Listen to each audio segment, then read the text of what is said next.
You're about to listen to the Yet Another Value podcast with your host, me, Andrew Walker. Today's podcast is a deep dive into Cogent. The ticker there is CCOI.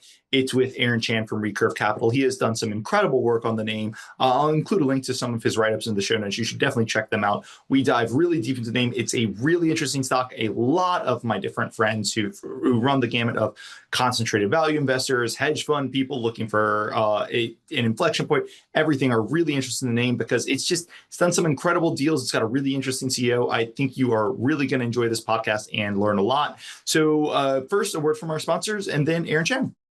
Today's podcast is sponsored by Delupa. Are you still manually updating your financial models after earnings? Ask yourself, why? Every quarter, analysts lose hours copying numbers from filings, adjusting templates, and double-checking for errors. It's tedious, it's time-consuming, and it's a terrible use of your time. Delupa changes that. They automate your model updates with near real-time precision using AI that's been trained on thousands of companies' filings across every sector. The result? You get a fully updated model in your format with your logic faster than ever before. Every KPI, every footnote, every guidance figure, exactly where you need it with source links built in. So stop wasting time on data entry and start focusing on what really matters: analysis, insights, and alpha generation. Delupa doesn't just save your time, it gives you time back where it matters most. Book a demo with the Delupa team today at delupa.com/demo. That's Delupa, DALOOPA.com/demo. All right. Hello and welcome to the Yet Another Value podcast. I'm your host, Andrew Walker. With me today, I'm happy to have on for the second time from Recurve Capital, Aaron Chan. Aaron, how's it going? I'm doing great. How are you? I'm doing great. I'm super excited for this podcast. Before we get there, a quick disclaimer. Remind everyone, nothing on this podcast is investing advice. Full disclaimers at the end of the podcast. I'll disclose I have a small position in the stock we're going to talk about today, so people can keep that incentive in mind. That out of the way, Aaron, company we want to talk about is Cogent. The ticker is CCOI. Probably the most interesting stock in telecom outside of maybe the looming disaster corporate restructuring that is EchoStar/Dish. But I'll just turn it over to you. What is Cogent and why are all of my hedge fund friends so interested in them? Well, I didn't know all of your hedge fund friends are so interested in it. But first of all, thank you for having me on again. I had a great time last time. And this one is even more complicated than Carvana. So it'll be fun.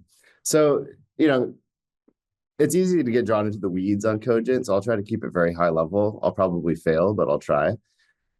It's just an internet provider. The legacy business is an internet provider. They basically built a global internet network that reaches almost all of the IP addresses in the world. This is legacy Cogent. We can talk about the new stuff later.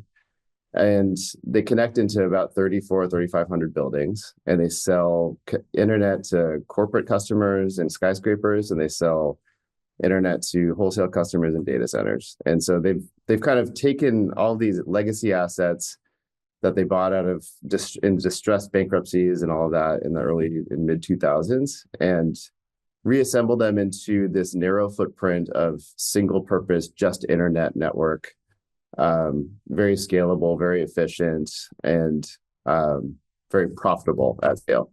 So, they kind of they were the first telecom that I encountered that admitted and kind of leaned into the idea that they're a dumb pipe.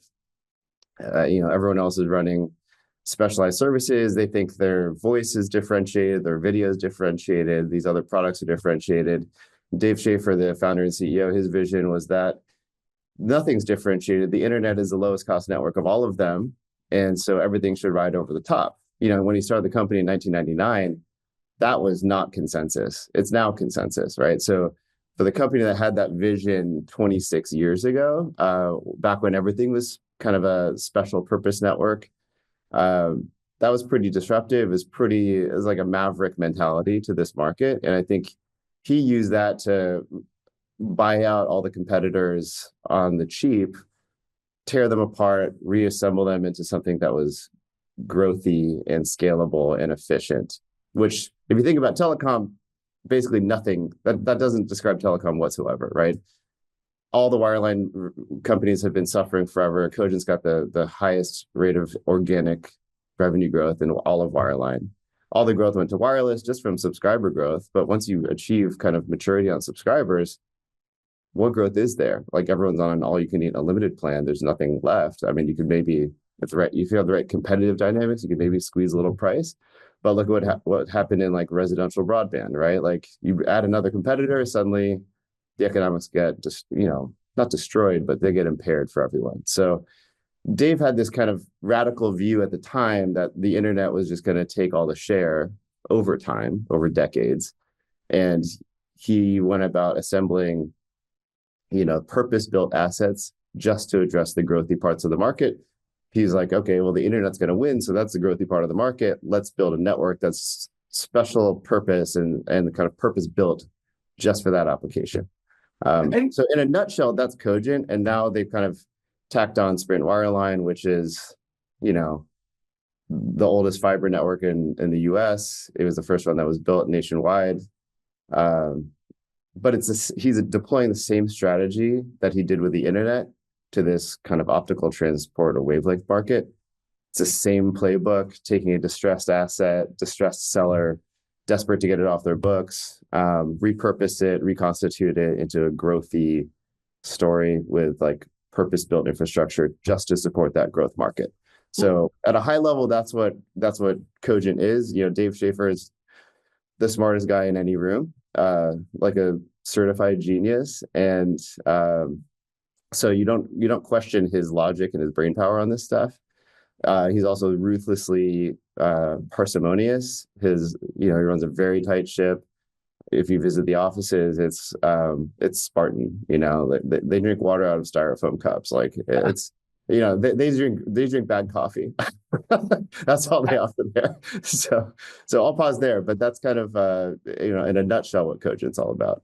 That's perfect. Let's start with the legacy business real quick, just so people can get a feel for what they do. It's funny because when you review the financials and when you review the earnings releases, you're like, oh my God, especially post the Sprint acquisition, which we'll obviously talk about, like, oh my God, these are the most complicated sets of financials I've seen, maybe not in my lifetime, but probably, this month, this quarter, like they're pretty complex. The press release runs 20 pages and there's lots of ad backs and stuff. But then I was reading an expert call to prep for this with a former management member, and he was just like, it's the simplest business you've ever seen. They sell like 2 products basically, right? Yeah. And my friend Nitin Sacheti, he did an interview that struck me. He said, look, these are the most complete, hardest to replicate fiber assets in the country on the legacy side. So am I right? The legacy side is basically they've just got a ring of fiber around a metro area and they're connecting to office buildings, right? So you've got a law firm that has 10 firms. They're going to come in and give you fiber and say, hey, here's 100 gigs. Here's perfect, pristine, super low latency fiber. Like you have nothing to worry about what we plug in. Is that kind of thinking about it correctly? Yeah, so they basically have like hubs in every city, and then they run rings around the hub, and I think it averages like 3 or 4 buildings per ring. So they have a lot of built-in redundancy, and so like if you talk about like 3 buildings on a ring, maybe there's a cut at building 1 going from the hub to building 1, the other side of the ring can still provide service. So they kind of have low latency, very high redundancy. Yeah, they have healthy redundancy. Yep. It's they architected the whole thing to be super efficient operationally to execute on and to maintain. I would say one of the nuances that Dave picked up on early and leveraged for Cogent's advantage was just like, you don't need to own this fiber. They have 377 dark fiber providers around the world that run the legacy Cogent network. And now that's going to evolve because they're going to put some of the Cogent network on the Sprint network. But historically, they've leased the fiber from others because there was so much excess fiber from the telecom boom in like the late 90s, early 2000s. And so there's been a lot of competition in the metro area. So it's been relatively easy for them to build these rings outside of that connect their hubs. And then they have foundational long haul, historically leased fiber, now owned fiber that connects each city to the others. And that's kind of how they assemble the network. They have long haul fiber that connects the big cities and all the different kind of hubs. Then they run rings from the hubs, and they just from there they can then connect to every other network. Essentially, I think they reach like 98% of IP addresses globally running that playbook. So it's kind of cool. You can reach the entire internet or offer the entire internet from really it's 3,400 buildings, but I mean, if you're talking about the data center business, it's like 1,400 buildings. You can reach 98% of all global IP addresses just from that pretty narrow footprint. And if And you I think think about like a Lumen or someone else, they connect to tens or hundreds of thousands of buildings, and they obviously connect. They bring the same, I guess, ubiquity of service and like access to the global IP network, but they just do it on a much bigger footprint, which is obviously much more expensive to maintain. And just sticking with the legacy business, when you talk about connecting a giant office tower or whatever, obviously they're not doing home broadband, but Comcast, I've talked a lot about cable in this podcast, Comcast, Charter, or if you're looking at the legacy telecom, I'm in New York City, Verizon, Fios, right? Like you can get one of the legacy telecom providers, if you're a kind of big building, they can connect to you too. So why do building owners choose to do, like, why does this exist? Why isn't the local cable company just connecting all these and saying, look, we've already got all this fiber laid out to connect the homes. It's just a little bit of an extension to go connect the office buildings. Why is Cogent so successful in capturing these large kind of enterprise style customers? Well, again, like the strategy is to pre-build a purpose-built network and then scale it. The telecoms have ubiquity of service, right? They can, and the cable companies don't have ubiquity of service. Like they may cover the residential neighborhood, but not the downtown business district all the way with 100% ubiquity. What Cogent pre-built, so the answer is they can theoretically offer service. There's always going to be an incumbent telecom in every skyscraper. There's usually at least one other competitive provider, could be a cable company, but there's always going to be Cogent and the really big ones. And the really big ones are kind of an average of, I think, 450,000-ish square feet, 50 floors. So they're kind of going for the cream of the crop. It's 10 basis points of the building count, but 11% of the space in corporate office in the US. So they're really going for like outpunching as much as they can on each building. Cogent pre-wires every building through the elevator shaft or the riser. So when that costs about $10,000 a floor to pre-wire. It's strange because it doesn't feel like this should have happened, but like the incumbents don't pre-wire. So if someone on floor 44 wants service and they've never connected to that suite before, they've got to run cables up that riser, and it takes time and it costs capital for them to do that. So they just don't have this kind of, the network isn't as scalable as what Cogent has already sitting in the ground. So when the customer on floor 44 wants service, Cogent says, great, we can give it to you. They guarantee like 2 weeks, but they average 9 days. If AT&T or Verizon, if you ask them, it might take them 90 days and it might cost you some capital to wire that floor. They might charge It's almost a construction project. Yeah, exactly. Yeah. So like, it's not that they can't do it. It's just that like Cogent's got it already pre-built, and that's what makes them disruptive. It turns out most of the time, you can buy the services. You can buy like a T3, which is, I think it's 10 megabits per second symmetrical dedicated access from an AT&T or Verizon. They might charge you $1,000 a month for it.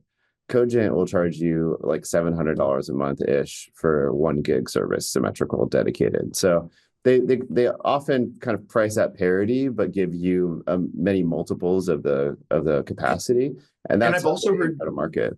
I've also heard their networks are dedicated. So like AT&T might promise you, hey, you're getting 100 megs per second or something, like a great thing. But what it is, it's on a shared. So if floor 44 and floor 45 both start downloading like 20 Netflix shows because they've got 50 employees or something, you might experience a lot of lag. Whereas with Cogent, your strand is your strand. So you download, you're not going to have any latency. Okay. Yeah, that's true. That's especially true for cable companies. I mean, they kind of, cable companies are HFC, right? They have fiber to the node and then coax in the last mile.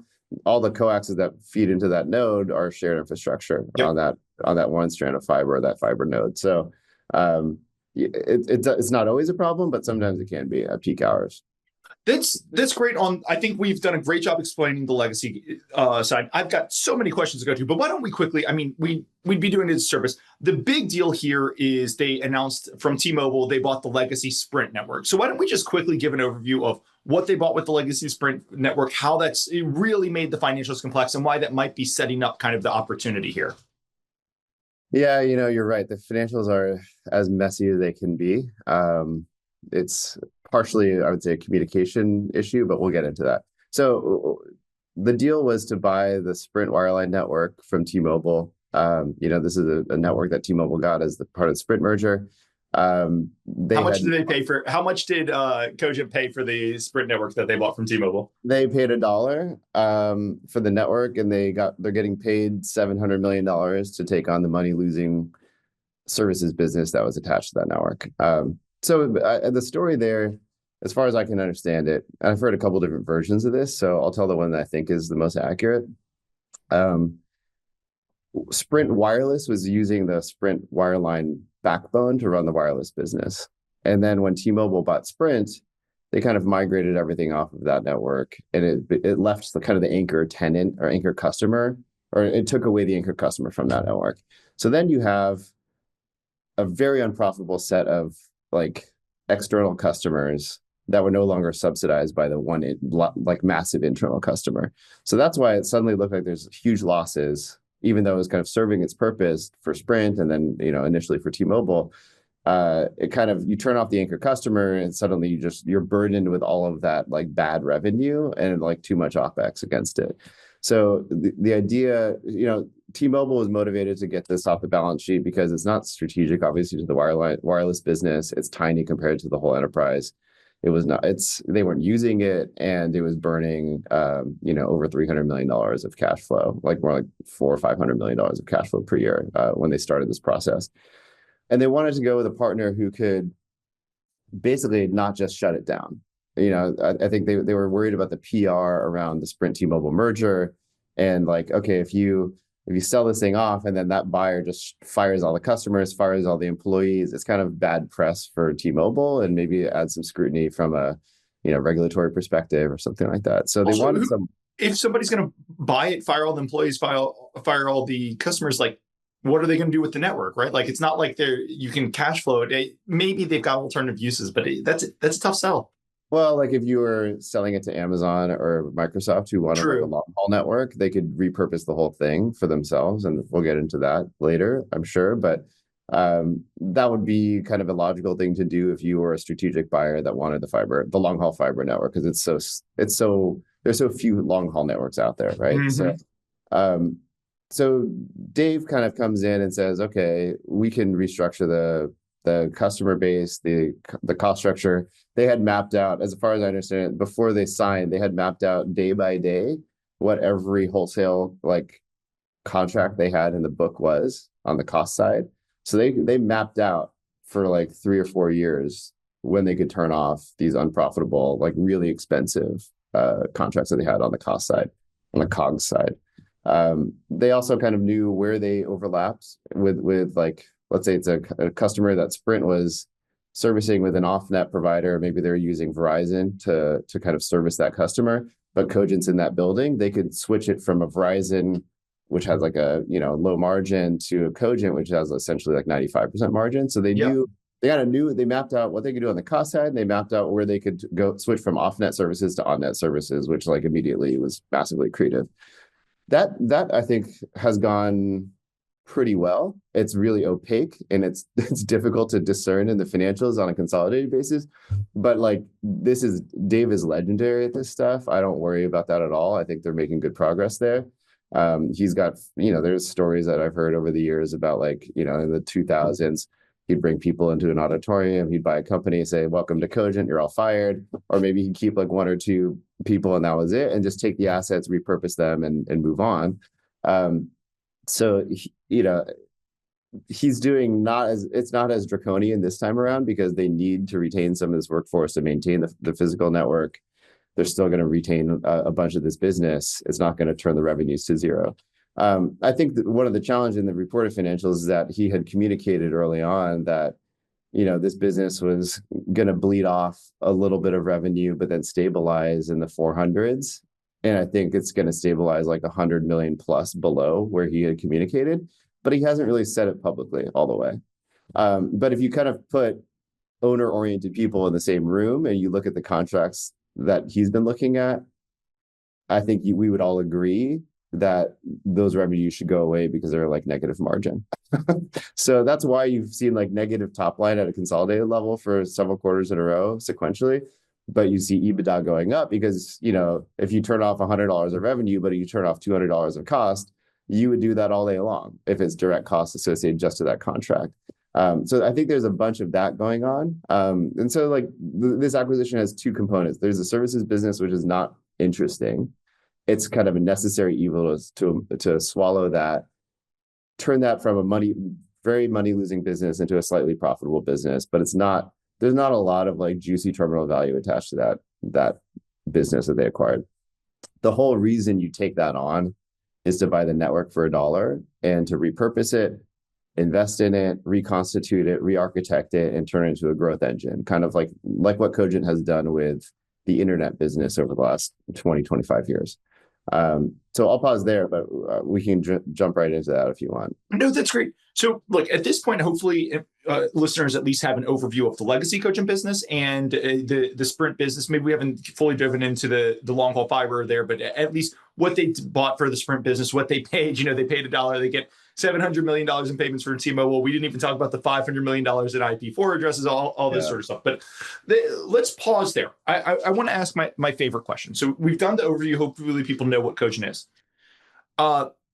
When you look at this company, yes, the financials are very complicated. The story with the Sprint is moving, but this company is very well covered by the sell side. And more than that, Dave, the CEO, he really smashes the conference circuit, right? Like you can go on any transcript you can find, and he is fantastic at laying out the story. He tells you what's going on. He tells you the complications. Here's why we're doing it. Here's what we think the long-term value is. He's laid out 2028, $500 million of EBITDA, and the cash flow from this business is very good. So you've got a CEO, company's very well covered. There's complexity, but the CEO's laying out very well. I guess when I put all that together and say the CEO spoon feeding everyone this, what is the market missing that you think you're seeing that makes this, or what is the market just skeptical of that you're not as skeptical of that makes this a kind of risk-adjusted alpha opportunity? Well, this is a great question. I think Dave's communication has been not great about this. He's a great communicator, but he's not been great about communicating the play-by-play of how this would go, and he's missed a few pretty big milestones along the way. Dave's communication around this deal has been to map his experience in transit, the internet business, to what he expects for this wavelength business. And that mapping has been incorrect the entire time. And he's known that. But he basically his mentality is, well, it's the biggest data set I have. I don't have data on how this should go. I'm going to use my playbook from before and just assume we'll map to that. And it's been wrong. And I've had a lot of conversations with him about this. And he's like, well, I don't have the data. So like, what do you want me to do? I was like, how about you don't give specifics that you're just going to go miss, So I think like, this is my view. My view is the hardest part is behind us, but it's not yet visible to the market because it hasn't yet translated into the acceleration. The acceleration was communicated, or he expected it to show up about a year ago. It didn't really happen because the network wasn't done yet.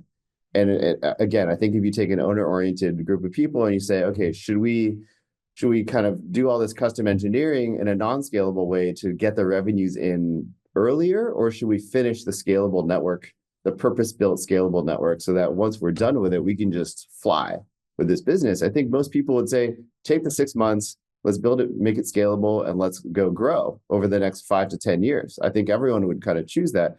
The problem was that he communicated that they should be at like around $100 million run rate a year ago, which they whiffed badly. I mean, very badly. It whiffs, rounds to 100% miss. Yeah, I mean, it's like embarrassing. And it's because he thought there would be, again, this is mapping transit to waves.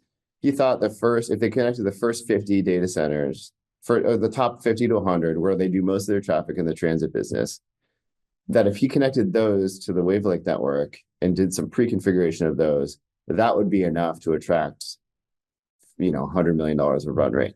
The reality is there are way too many permutations in the wave business that you have to, and you can't just do a little bit. You kind of have to do essentially all of it in order to make it scalable. And I think they found that it's just too much custom engineering and bespoke work on a customer by customer basis to validate going to do all that work and kind of pull resources away from doing the building the scalable thing.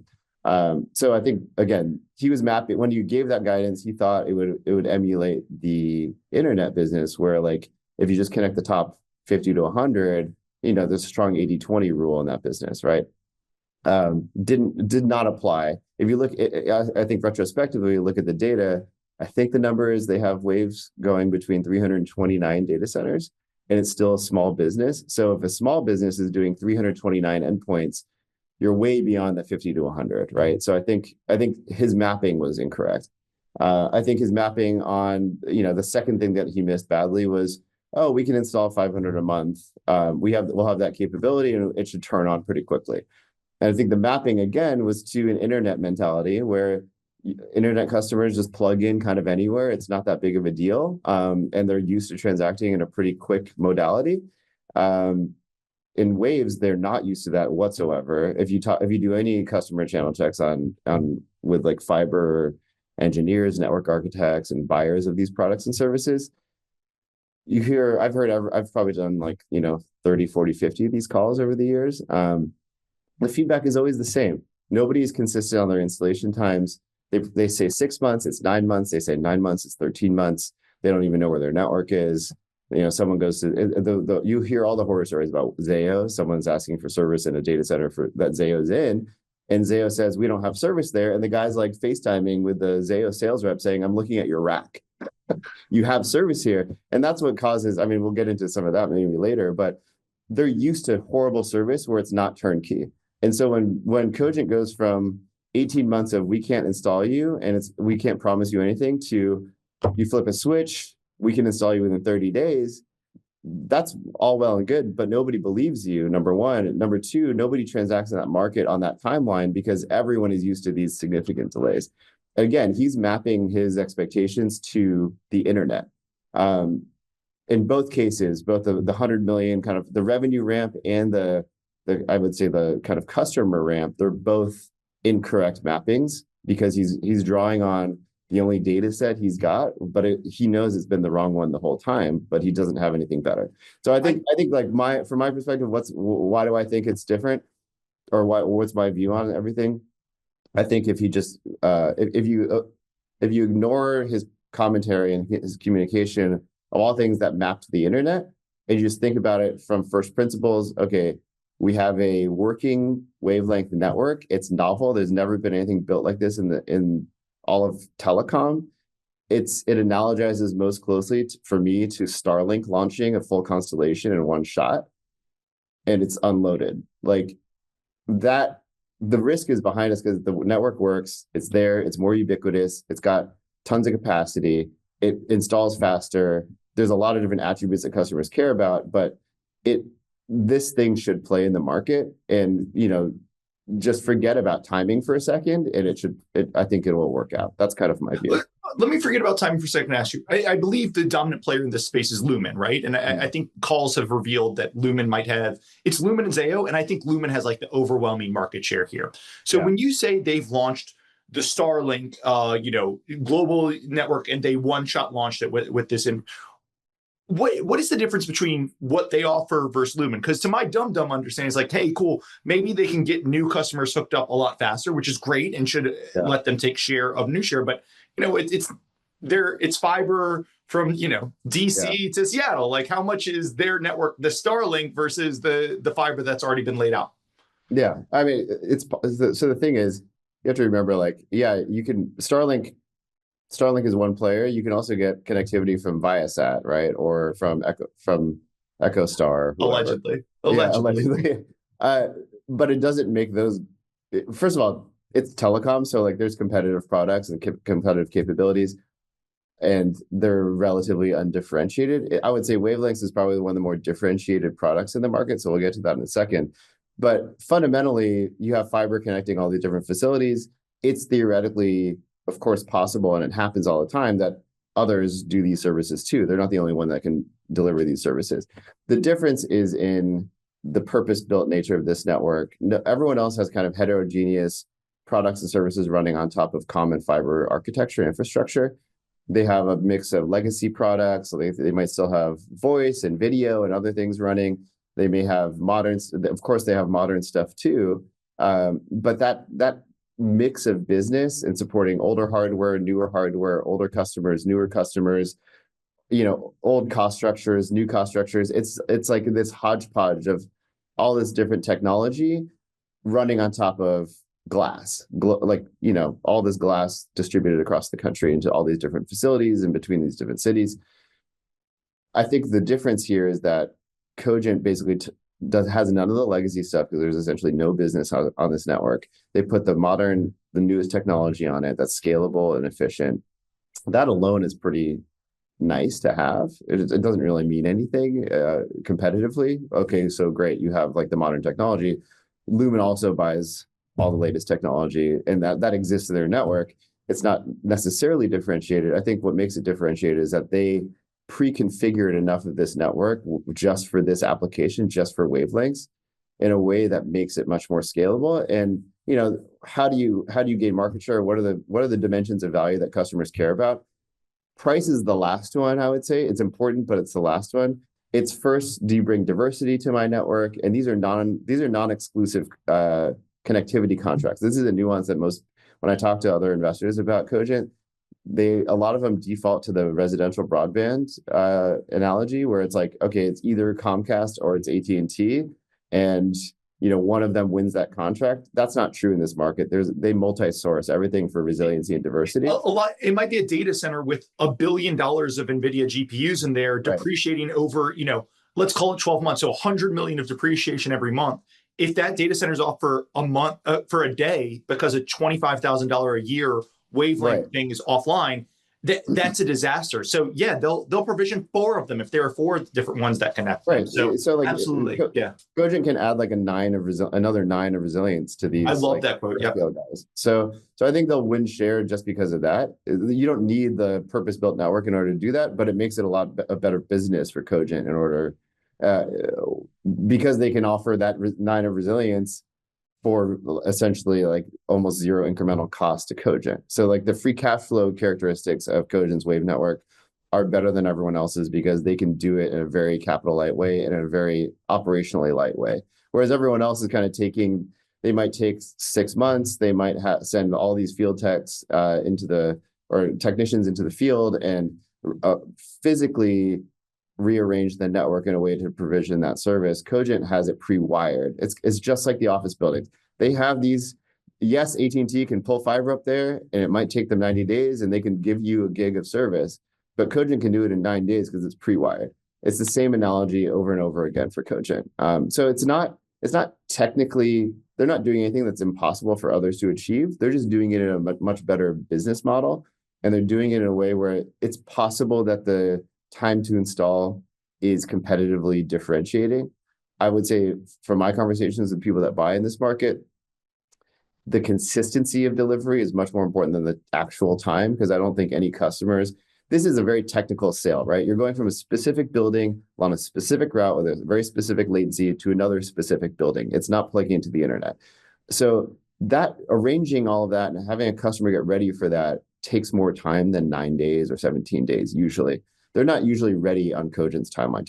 Cogent can do it, but I don't know if it matters so much as saying, when we give you a date, we can deliver on that date as promised. Whereas I talked to a Zayo former network operations guy, and he said the best stat he ever saw for on-time delivery within 30 days was 50%, but the industry average is more like 10 to 20.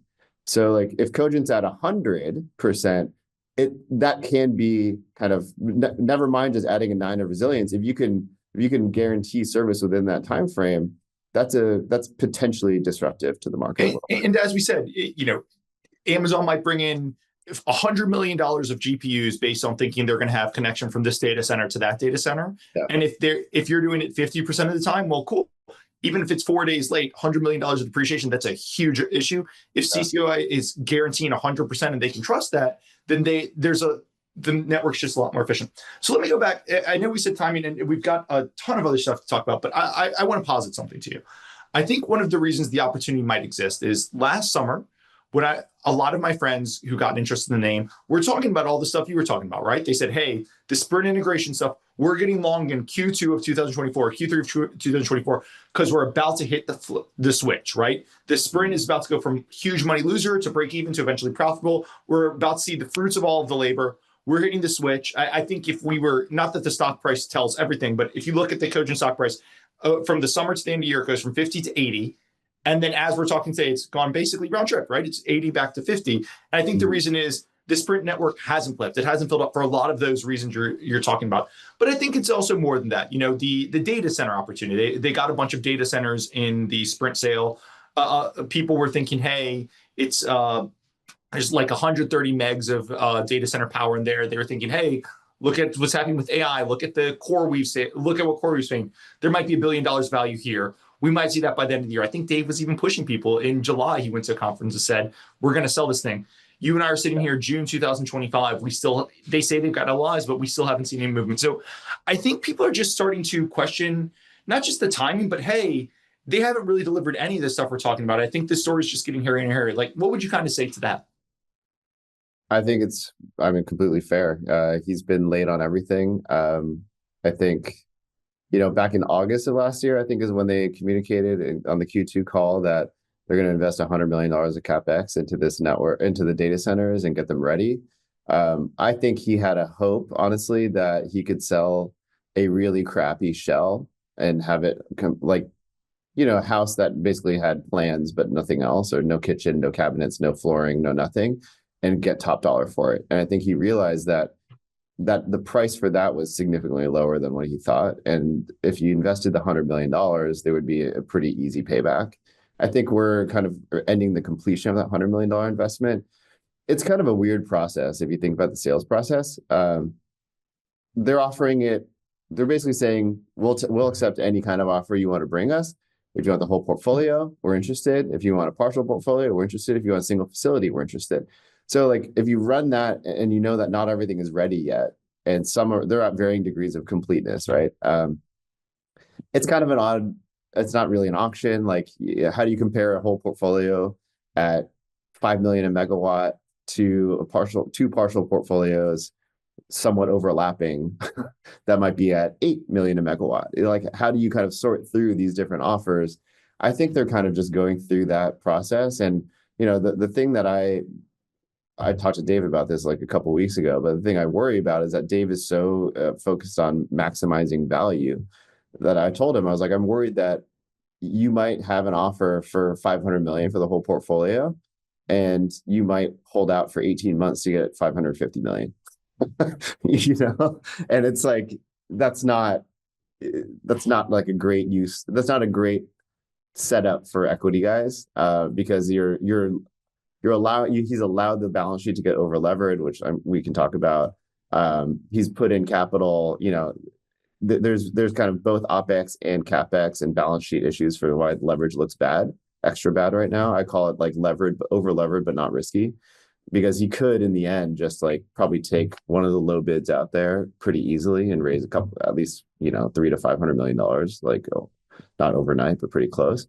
So I think it's just, he had a thought that the AI market was so hot, it's like a shark feeding frenzy, but not for those facilities. And these are not AI compute centers, right? These are edge facilities. They're most of them are 5 megawatts. A few of them are bigger than that. They're not going to be filled up with tons of GPUs and run for AI compute. So I think there are plenty of operators in the market that have an appetite for this, for these kind of facilities, especially because they often are adjacent or closely situated to some of the bigger compute centers out there. And I think the whole data center market has been Ashburn and Silicon Valley and these tier 1 markets. When it was the telecom footprint, I think the AI footprint is going to be very different, because it's going to have to migrate to places with much more space and power availability at much lower cost. There's some overlap there, but I think Cogent's footprint is actually okay for being adjacent to these new compute centers that are in secondary and tertiary markets historically for the data center market, data center topology. So I think for instance, I've heard that the Cheyenne facility they have, I think it's 2.5 megawatts, but it's apparently one of the more in-demand facilities, because there's big kind of proprietary facilities by Microsoft and Meta very close by.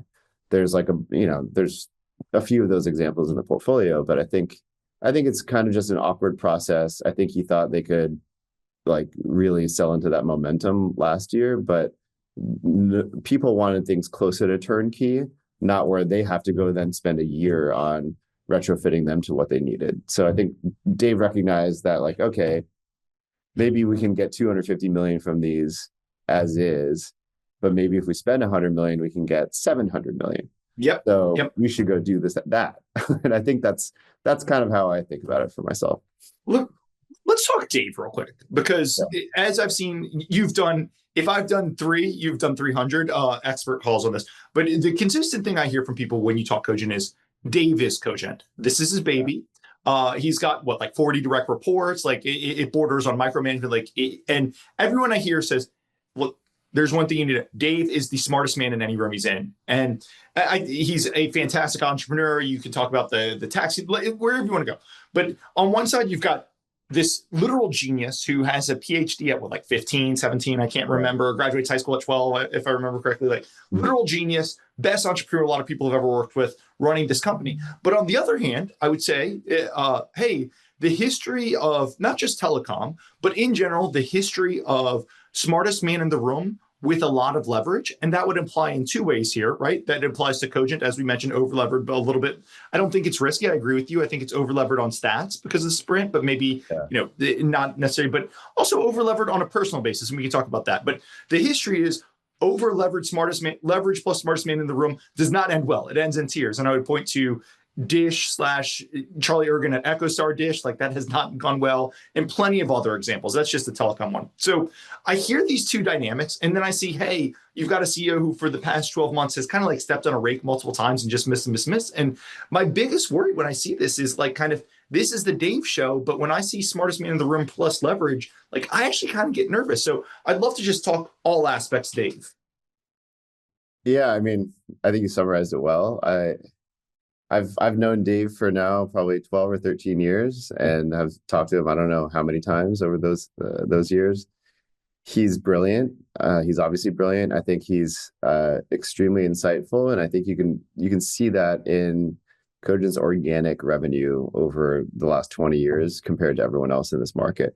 He's a little bit dumb for choosing telecom to be his market. I had that thought. I was like, man, that guy had just gone into like, why didn't you choose like SaaS in 2002 or something, But I think the part of the reason what telecom appealed to Dave is that he's competing against these, like, this sunk cost base of legacy providers that like never really acknowledged the reality of their situation. And so he could use his talents disproportionately to expose and exploit them over time. And I think he loves competing against these old legacy companies that can't do much because they have a cost structure and a capital base that was supporting prices that were true 20 years ago, but are like 1% of what they were 20 years ago. So I think that's why he's chosen that playground for himself. And stayed because I think he really loves disrupting it in slow motion. I think I asked him a couple of years ago in an interview that I published on my website, like, how has this gone relative to your expectations? And he thought that if he offered best service, lowest price, he would get 25% market share within a couple of years. But it took him a lot longer than that. It took decades. And he thought he could disrupt a lot faster, but there's a lot of inertia in these customers. But I think it's been not so slow that he's been kind of he would move on from it, but not fast enough to be as disruptive as his hypothesis would have indicated. So I think Dave is, I see this a lot also, like, some of these entrepreneurs and owner operators are like, they're naturally more aggressive than most people are. I think Dave is a pretty aggressive guy, but I think he also has a lot of outs. He gives himself a lot of outs. With Cogent, what's funny is that he's kind of a forced seller because of his commercial real estate portfolio. Do you want to just discuss that? Because I think the first question anyone gets is, you say Cogent, they pull up the insider transaction and they see the smartest guy in the room for the past 18 months has been just a consistent net seller of shares. So you just want to discuss what's happening there? Yeah, he had like Silicon Valley Bank collapsing was really kind of the catalyst to force him to start selling, because all the regional banks started pulling out of commercial lending or rebalancing their books. I think the way he's described it to me is that he had a portfolio that was worth about 1.1 billion. It's probably worth about 600 million now. He had, I think at the time, like around 50% LTV on it.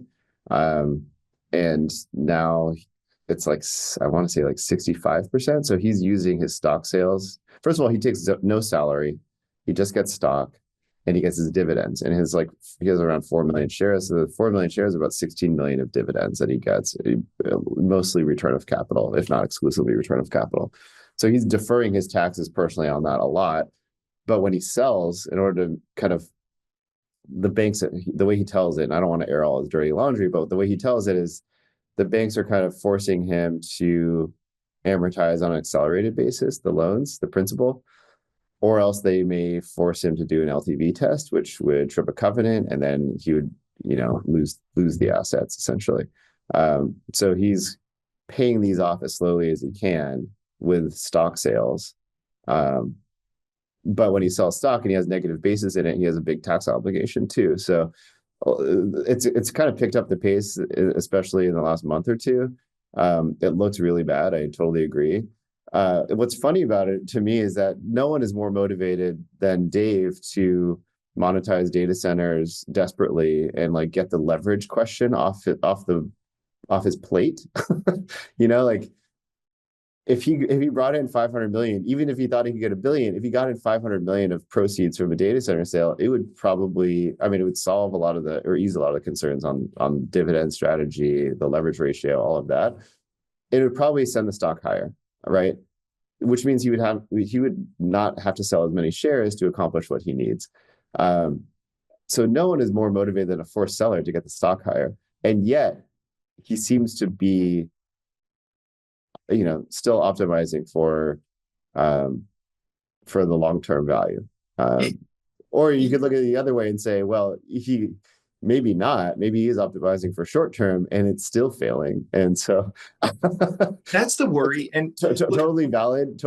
But knowing Dave, I guess I would question that logic or that conclusion. I understand the logic, makes total sense. I don't know if I agree with the conclusion. I completely, and look, that's the tough thing, but again, it's just like the biggest risk to me. Now, we should talk wavelength deflation and a lot of other stuff, but the biggest risk to me is the smartest man in the room with leverage at Cogent, which I don't think the leverage at Cogent is too bad, though. I want to talk capital allocation, but then leverage on an office portfolio resulting in forced selling. Like I see that, I'm like, oh yeah, that is the story. Tale as old as time. It doesn't end super well. But I don't want to. I think we discussed that enough. People can Dave actually talks about it a little on the calls too. You can see how he ended the Q2 call. Let me ask one more question though, and this does not relate to per se Dave's leverage, but the capital allocation. Right? You have a company here that is quite levered. I think the headline is like 6.6x leverage. I think that will peak in Q3 and then come down maybe sooner if they get an asset sale done. They are paying out a large dividend. The dividend yield as we speak is roughly 10%, like it rounds to 10%, dollar per share per quarter on a $48 stock. They've grown it 54 quarters in a row or something crazy. But I guess I would ask you, the dividend strategy here, would it make more sense you have an owner operator who still owns almost 10% of the company. Does the dividend strategy make sense? Like they bought back a little bit of stock after Q1. Would it make more sense to just shut the dividend off, delever, use the excess cash flow to buy back stock on the cheap? And then when this works, this could really work. And I would have that question. I would sprinkle in a little bit of, hey, is the capital allocation and dividend strategy being run for Dave's cash flow needs, not for what's the best of the company? Yeah, it's a good question. I think, whether it's levered buyback or levered dividend strategy, they both require, the John Malone playbook works until it doesn't, and then it's a really bad thing. I've learned that the very hard way several times. And I would say Dave's twist on the John Malone playbook was that he was doing return of capital dividends. So kind of deferring the taxes, not necessarily adding the buying power in the stock in the market to boost it higher, but returning the capital anyways in a tax efficient way to shareholders. I think that fundamental to the view of them continuing on this policy is the belief that revenue acceleration is around the corner and the cash flow growth of the business is going to support that. I think he says it's not in their business plan to monetize these data centers, but obviously the board's not going to greenlight $100 million CapEx program for a thing that's not in your business plan. So like it's obviously in the business plan to monetize these. Otherwise, you wouldn't have spent the capital, right? You would have just taken the price a year ago at whatever the number was, even though it was lower than they wanted. So I think Dave doesn't make bad capital allocation decisions on that front. He doesn't speculate with that much capital. $100 million of data center retrofits. So I think like the way I think about it is I think we're sitting at kind of peak-ish leverage.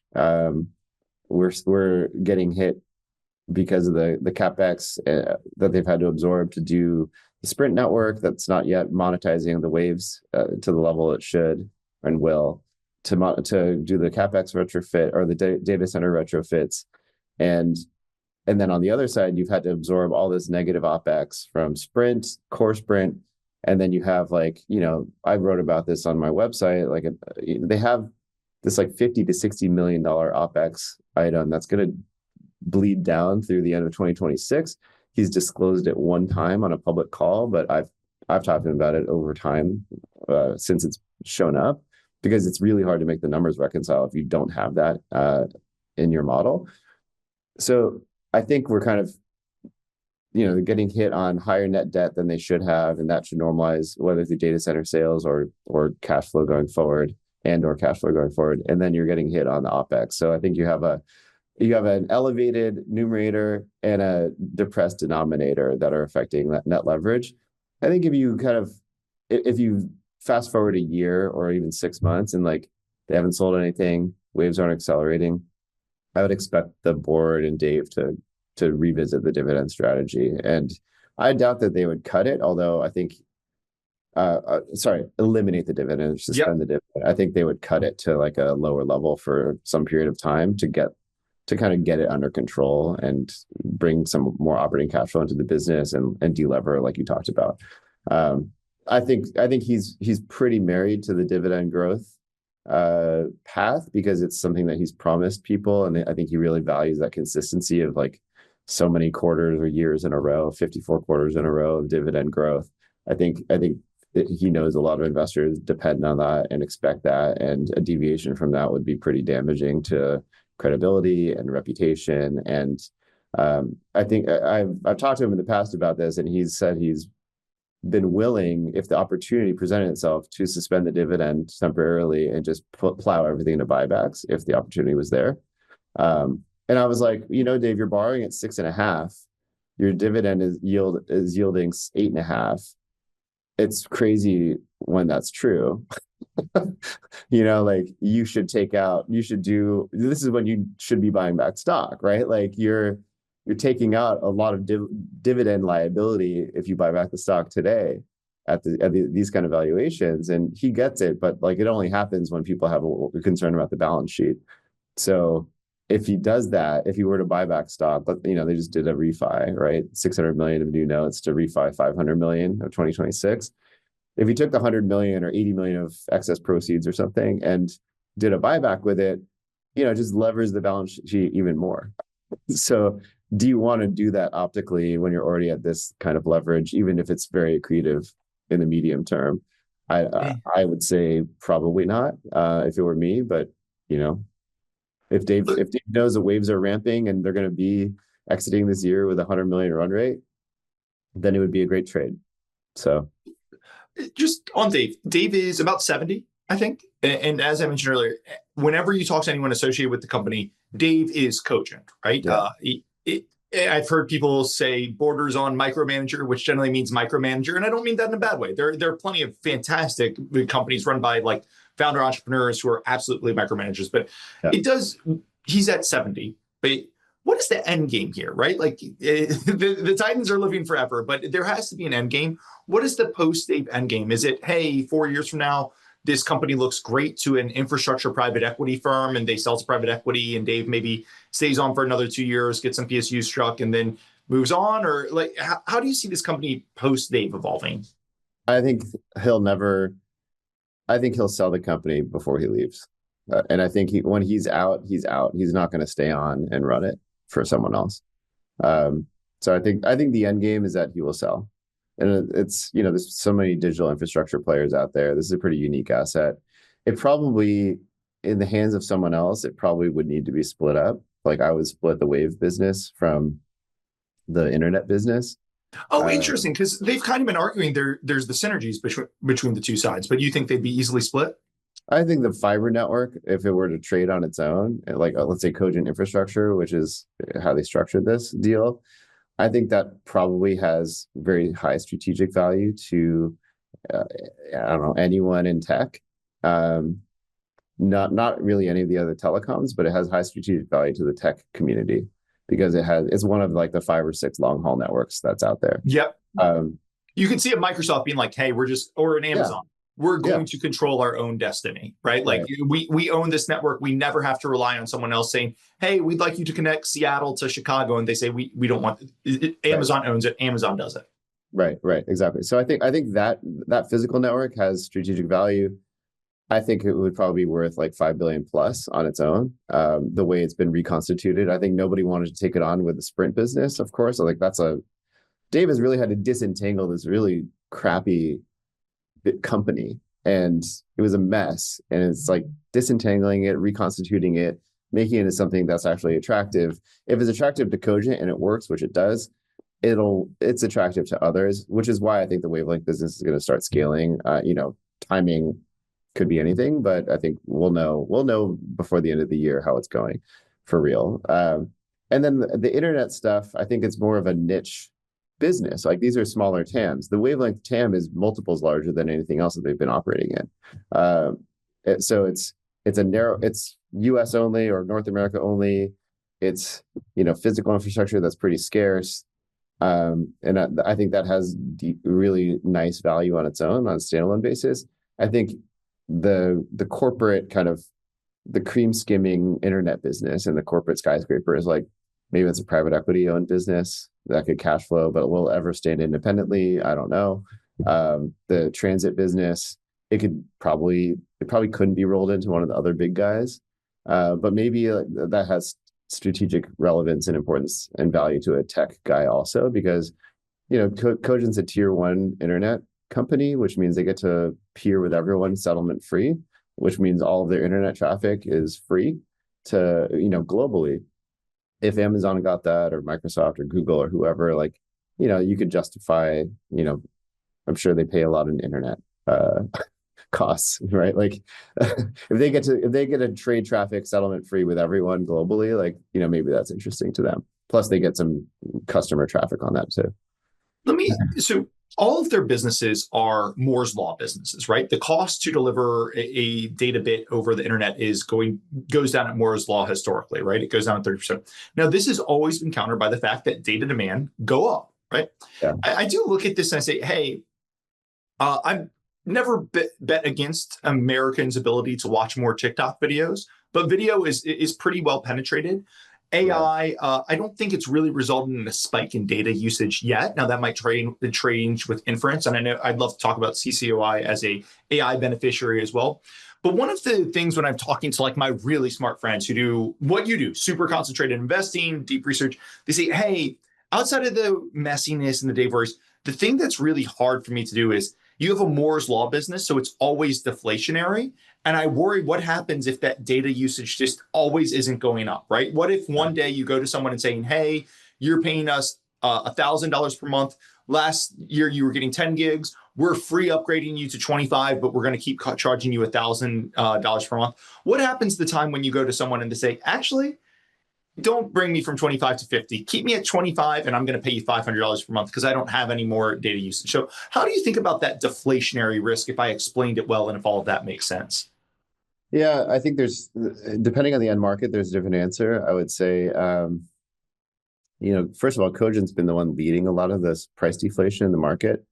They've been the price leader by far, and they have a standing offer to undercut anyone by 50% on the wholesale business. The contracts work in a way where there's like a volume toggle. There's a volume and price toggle. So if the volume doesn't show up, the prices don't deflate. So that price deflation you're talking about is reliant on the volume growth being really healthy.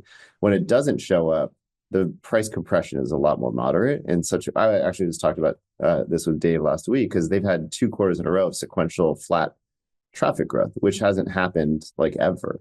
And they're at like what 8 or 9% year-over-year growth in traffic, which is as low as it's ever been. I think they may have had 1 quarter after mega upload, but I think when I looked at my numbers, it was like a 9% year-over-year. So in their worst quarter ever, with the most disruptive customer turned off, they still grew 9%, and that's kind of where they are now. I think we're kind of in this maturation phase of streaming video where, like, there's a lot of mobile video consumption, which means your bit rates are constrained. You're not going from 4K to 8K TVs en masse, which means you're all of this kind of IP traffic has been historically driven by human attention, whether it's, just consuming content, text content originally, then pictures, then video, then higher quality video, HD, 4K, whatever. But when you're in a mobile device and you have like a small screen, you don't need to keep upgrading the video quality because you can't see the difference anymore. So it becomes linear, like when you have stable, you had a multiplicative effect of having more minutes of use per day times higher bit rate or increasing bit rate. I think that story has, to a large degree, played out. The internet, if you believe that there's like, I don't know, metaverse kind of stuff that's on the way, VR, AR, you get a pretty big multiplier effect. I'm a believer that, like, as we go into this kind of world of AI, there's going to be a lot more machine to machine chatter where they exchange information without the human involved, and where it's not a minutes of use times bit rate per minute equation anymore. It's going to be more of a completely disassociated from the human, and maybe not completely, but largely disassociated from the human engagement. If we get into that world, then I think there can be much bigger long-term volume growth in that business. But so I think there's kind of one layer of protection in place, which is that the volume toggles in the contracts prevent like all this massive price deflation if the volume growth doesn't show up. That's in the wholesale business. In the internet provider business, so like the skyscrapers, I don't think anyone is motivated to cut price.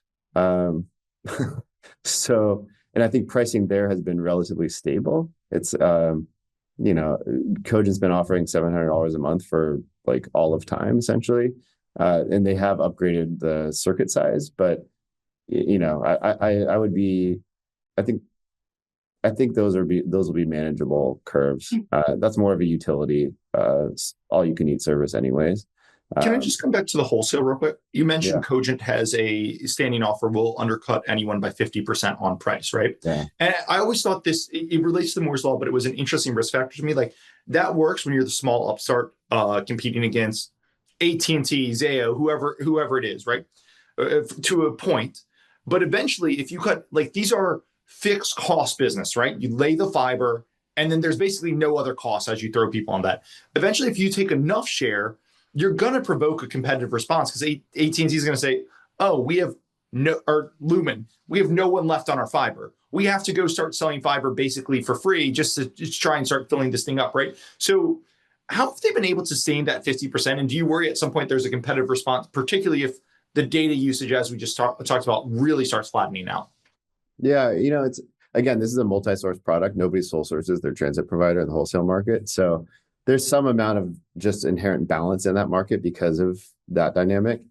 I think that the way it works is they already have all the customers, right? The logos are already there. I mean, there's some new logos that pop up here and there, but they still can win new business from Amazon by saying, okay, Amazon, like, let us help you on these paths and through the internet. We're kind of lower share. If you give us more share, we'll undercut your price that you're paying, whoever it is, AT&T, Lumen, Aurelion, whoever, by 50% on the growth. You're right. When you're small, it's disruptive. I think what I've heard is that I think the offer is still out there, but I think they're using it. Like, I think it's actually being used less and less in the market, because I think when they're at 25% market share, they're starting to emulate the internet, the overall pie, more and more, and there's less reason to be that disruptive. I think it's a great strategy to go from 0 to 25%. It's probably not the strategy you need to go from 25 to 50% if they can get there. So I think I think they are starting to be more, I guess, less drastic on the price aggression in that business. And I've picked up on that a little bit over the years, the last couple of years, especially as traffic has started to slow down. I think what they've tried to do actually, one of the cool things they've done is they kind of analyze, they don't know with perfect vision, like what's happening on the internet network, but they can kind of analyze traffic in such a way where they say, okay, Netflix is sending a movie from LA to Paris, and the way it's routed today is it goes Netflix to AT&T. AT&T hands it off to Cogent for free because it's a settlement-free peer. Cogent takes it transatlantic, terminates in Paris. Orange takes it from Cogent to the end customer. Let's say that's the workflow. Cogent will say, okay, we see that there's traffic going between LA and Paris. Orange is a customer because they're on a tier 1 network. AT&T is not a paying customer. Why don't we go to Netflix and Orange and say, you guys are both paying for this traffic. We'll cut your price on both sides to get, let's say Cogent's making, maybe the customers are paying $200 for that, just rough numbers. Cogent's making $100 of it. AT&T is making $100 of it. Cogent will say, okay, why don't we structure this so we can make $150? And you guys both pay 75 instead of 100 on each side. So they've been doing more of that, which is kind of a clever way to steal share. It is cutting price, but it's like very accretive to Cogent. So if you look like 5 years ago, about half their traffic was terminated with customers, or originated and terminated with customers. So as a paying customer to a paying customer using Cogent in between. Now it's like 75 to 80% because they've kind of gone in and done some of that,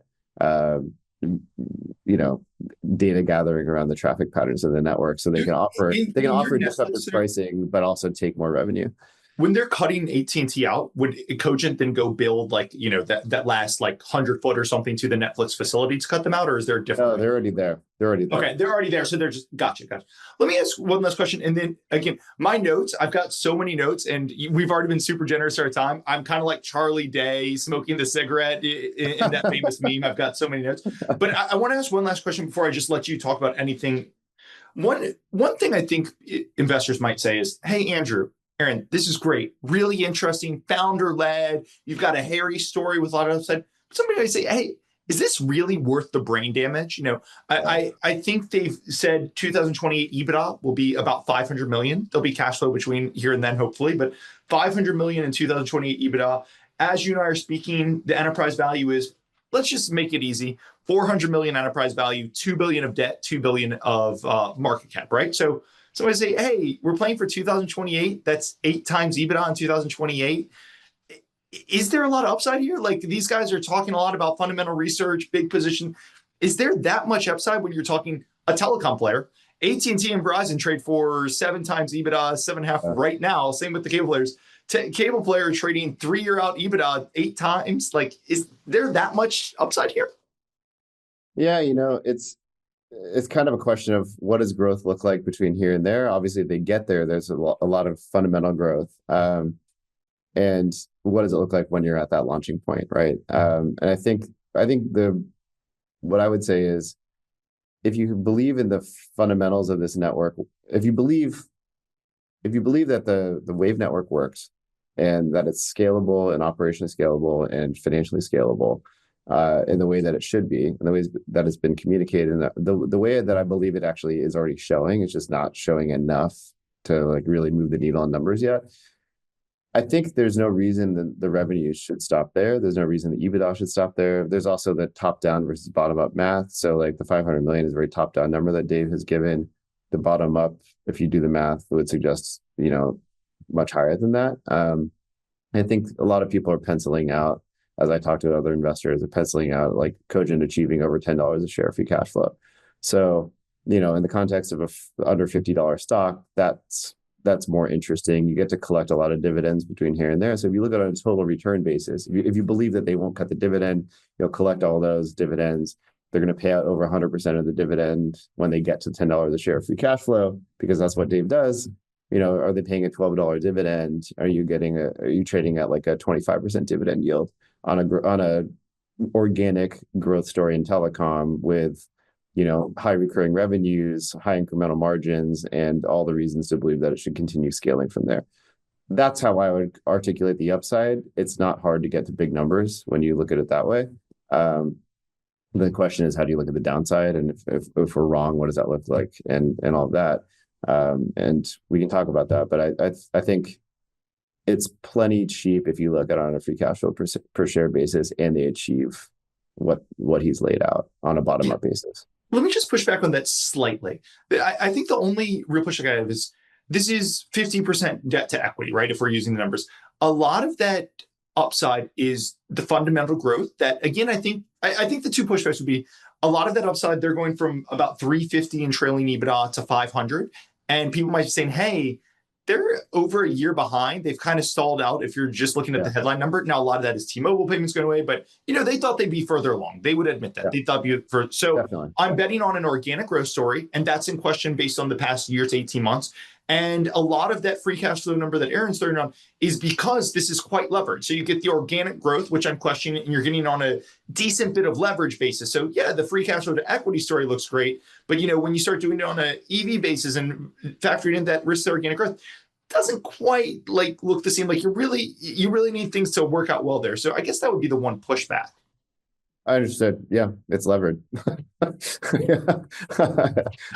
I don't disagree with that. But that's leverage cuts both ways, and they're kind of hurting for it right now. If I think the interesting thing about Cogent is that it's basically just a call on, is this business going to work or not, right? Yeah.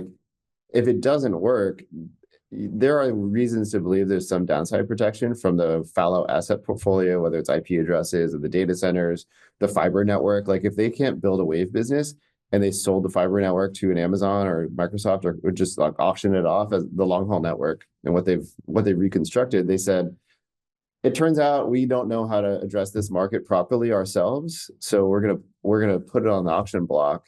Let's say it's worth several $billion. First of all, the path between here and there would be really painful. You could say the fundamental value would be you have plenty of downside support, but the actual trading dynamics would be pretty terrible, because it would be an admission that the growth doesn't show up for Cogent. Then you'd have a dividend cut. Yeah. Yeah. Then you're wondering, okay, if they can't make it work, who thinks there's value here? Blah, blah, blah. Right. And so it may be that there's very limited downside, except you will eat a lot of downside as an owner of the stock as that happens. So I'm well aware of that. I think reasonable people can disagree at this juncture, because the stock right now is essentially a levered call on, is this wave network real? Is it going to attract customer demand? If so, the leverage will work in your favor. And so that free cash flow per share number will probably be the driver, right?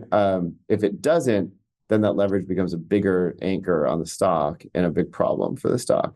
So, it's funny because these are not the tracks are pretty well worn in these end markets. It's not like you're having to reinvent the wheel here. They reinvented the network strategy. This is a novel network strategy that they're putting into the market. But the wavelength market is large. It's growing. It's one of the healthier things in all of telecom. One of the growthier things in all of telecom. There's plenty of demand for it. I think they would pick up 15% or 20% share just to add a 9 of resilience for a lot of customers. They could just do the same thing that Lumen and Zayo are doing, but add a different path, and they would probably pick up a decent amount of share. The fact that they're doing these other things also is 90% route uniqueness, faster installation times that are consistent and reliable, lower price. All of those things will help them maybe get there faster and extend them far beyond those, where the steady state market share would be for just another 9 of resilience. But we're sitting in a place where the wave opportunity has not developed as advertised by Dave, and not as communicated by Dave. It's taken longer. Everything has taken longer. Everything, I would say, except the Sprint synergies, has taken longer. So the data center sales has taken longer. The wave revenues have taken longer. The wave network did not take longer. I think we are there. They kind of hit the things that were most in their control. I was about to say that. Yep. The things in their control, they hit. The things outside of their control have been slower. And maybe they should have known that, because things in telecom are slow, but what they could control, they basically executed on plan, it seems to me. Yeah. Last question, and then I'd love to just get your You mentioned, hey, the fiber network. If they said we're not the ones to run it, they could put it for sale. Have there been any other recent transactions selling like wholesale fiber networks? I mean, you have like the Zayo Crown Castle thing, but that's Okay. like it's not a direct comp to this. These there's only, I mean, the long haul networks in the country are Zayo, Lumen, AT&T, Verizon, Yep. and then you have and then now Cogent. So there's like five of them. There's like regional ones that like can kind of play for a lot of the country or a big chunk of the country. You have like Windstream, Frontier, Crown Castle, or no, Crown is going to be part of Zayo, so not anymore. But we haven't seen anything quite like this come to the market because they're all kind of been rolled. They've been rolled up into those big companies. Perfect. Look, you have done. I'd love to just. We've been super generous with your time. I'd love just last thoughts. Again, I'm like Charlie Day with notes all over. You have done such great work, and I'll link to some of them. You've just got these super extensive notes on Cogent on the website. My favorite would probably be the most recent one, Investor FAQ back in April, but there's tons of them. Yeah. Anything that I should have been asking or thinking about, or listeners should be thinking about that we kind of didn't hit so far? No, I think you're spot on the questions. I think these are all the right questions to be asking. I think you know, the biggest challenge for everyone is why is everything late? You know, it's the most valid question that there is. The thing that I think really has blown me away, if I take a big step back and take away my annoyance with the timing and like the path of this, which, you know, I'm very annoyed by the timing and the path of this. It's been like excruciating to have to live through Dave's bad communication on this. As such a great communicator, the optics are just really messy, and so I hate every earnings release because it's like really impossible to discern what's actually going on. Um, it, it's hard to pick apart the numbers. You like you said, it requires a lot of brain damage. At the end of the day, every single story has to come down to every single good equity story has to revolve around some nice growth story. There has to be something there. Like I'm not a sum of the parts guy. I'm not a deep value investor looking for like cigar butts. I wouldn't be interested in that. If this is just a matter of selling off IP addresses and selling off data centers and making 20, 30, 40%, I would not be interested whatsoever. I'm here for the growth story. Like there's no question about it. From my perspective, what they did last year was insane. The biggest risk to Cogent was what they did last year with the network. They popped so many data centers last year. When I've talked to people about like Windstream and Frontier and other wholesale wavelength providers, and they say like in a good year we'll do 20 data centers. We'll add another 20 data centers to the network. Cogent did like 700. You know, like it's just built differently, and like I don't know. It's there are all these ways you can articulate why, but the way they build scalable networks is just different from everyone else, which is why I kind of analogize it to Starlink. It's built with a completely different architecture in mind. It's launching ubiquitous service like from day one, which is pretty crazy, and it works. There's big customers. They can turn on 10 terabits of capacity between point A and point Z within 30 days in a timeline and a consistency that nobody else can even touch. And like the hyperscalers are buying it. You know, there's like, you know, the rumor was, and I think it's confirmed at this point, that Amazon bought a lot of capacity between like, you know, two data centers. And, you know, the most differentiated route in Cogent's network is Seattle to Chicago. Everyone, if you talk to Cogent, do the customer check, they all want that route because that northern crossing east-west is very underserved, and they're kind of the only game in town when it comes to that path and with that latency. So Amazon has bought out an entire line of fiber from them already on that route, and who knows if there's more to come. But that was like their first order, was to buy out an entire route of capacity, entire strand of fiber of capacity. You know, if it's the story I heard about that was that Amazon tested every single circuit for latency, for the round trip time, all of that, like 425 of them or something, and they pass with flying colors. Their KPIs, their SLAs are like, you know, they're hitting all their SLAs or better.